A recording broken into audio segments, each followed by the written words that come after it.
What's going on, guys? My name is Arjun and welcome back to my channel.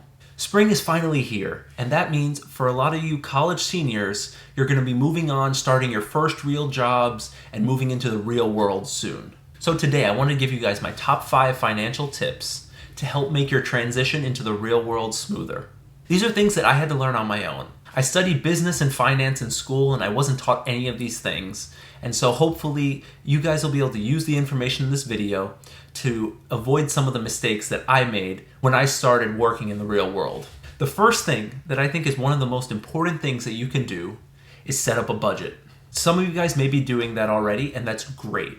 But I think that this is one of the most important things that adults can do. Try to create projections of your expenses and make sure you work hard to have enough money to pay for those expenses. And when you're making these projections, break it down even further. Try to incorporate every single expense based on the lifestyle that you want to live.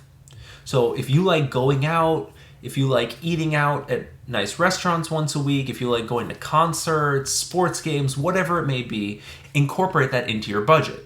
This may seem tedious to incorporate every single little item, but it's easy to forget a lot of things and realize at the end of the month that you don't have enough money. So as far as budgeting goes, there are a lot of different apps you could use. For example, Mint, Wally, Personal Capital, or you could go ahead and just use an Excel spreadsheet and make something for yourself. So here's an example of what a budget could look like, where you break it down with income and you have your wages and interest, dividends, that sort of thing. And then you break down each of your expenses, your rent, mortgage, utilities, your daily living expenses, so groceries, dining out, that sort of thing. Whether or not you need transportation expenses, do you take Ubers, do you take the subway, gas, fuel, insurance, your entertainment, do you pay for TV, do you pay for Netflix, do you pay for Amazon, those sort of things. Your health expenses. Do you pay for a gym? Do you pay for health insurance? Do you pay for any prescription drugs and that sort of thing regularly? And then also take a look at your travel habits. Do you enjoy going on a vacation once every 3 months, or once every year, that sort of thing? And try to budget that and plan for that as well.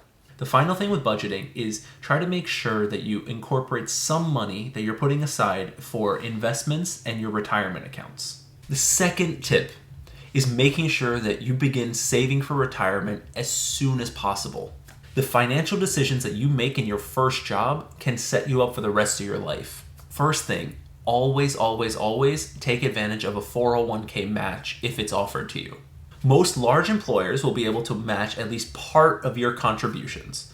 This is basically free money for you, and you should always look to take advantage of this. Remember that time is your friend. Take advantage of the 8th wonder of the world, compound interest. Contributing to your 401k can actually help you when it comes time to pay taxes, because contributions can lower your tax bill. One way to make contributing to your 401k easier is to set up automatic withholding with your employer. So this money doesn't even come into your bank account, it just goes straight to the 401k. I've always felt that when it comes to contributing to your 401k, you want to put away as much as possible. Also, for saving for retirement, even if your employer doesn't offer a 401k, take a look at setting up your own traditional IRA or Roth IRA, depending on how much money you make.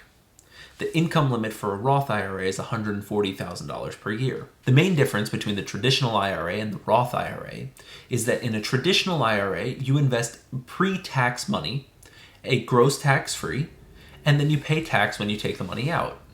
Whereas a Roth IRA, you invest after tax money, it grows tax-free, and when you take it out, there's no other tax implication. The third thing you should do is check your credit score and work on building your credit. When it comes time for you to buy a house or get any type of loan, having a solid high credit score is going to be vital. There are plenty of free credit checks available so that you can always know what your credit score is. I personally like to use Credit Karma because it's a free app that will constantly update you on your credit score. So if you haven't already, try to apply for a credit card to build your credit. There are a lot of no-fee, low-interest credit cards that you can apply for right away with low credit to help building your credit score. The most important thing when it comes to a credit card is be on time with your payments. Always, always, always be on time. Also, if you do have student loans, check on the payment options for your student loans. A lot of the loans will have different payment options based on how much money you're making and based on what you're doing right after school, so that you can best manage your budget. The fourth thing that I would recommend is to set up an emergency fund. Try to set aside at least 5% of your monthly pay to have as a rainy day fund. You want to make sure that you always have a little bit of cash on the side, so that way you can tap into that if unexpected expenses come up. So make sure you keep that money in a low risk liquid place, like any sort of bank account or something like that, so that way that you always have this money ready and available to you. The fifth tip that I have is take a look at finding a side gig.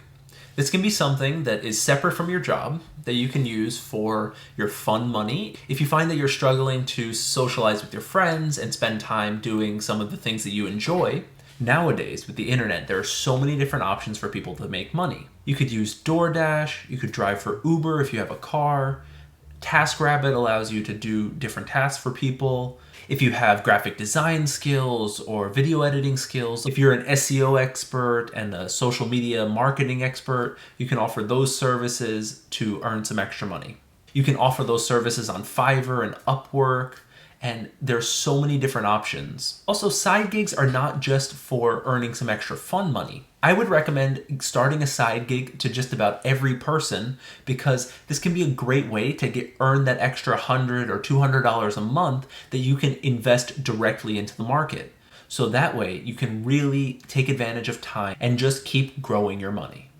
Now, I know that graduating and starting your first real job can be difficult and scary, and you probably feel a little bit anxious about this, but hopefully these tips that I'm giving you will help you to get set up in the right way, so that way you're good to go for the future.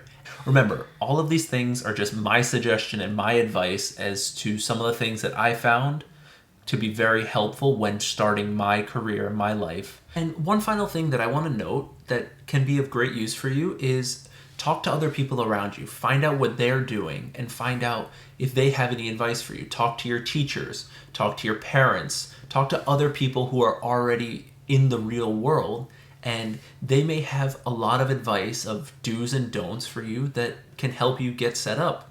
Also, please check out my previous video, which I'll link right here, on the top 5 investing mistakes that beginners make. Thank you guys for watching this video, and if you enjoyed it and want to learn more about business and investing, comment, like, and subscribe to my channel, and let's head on over to the next video.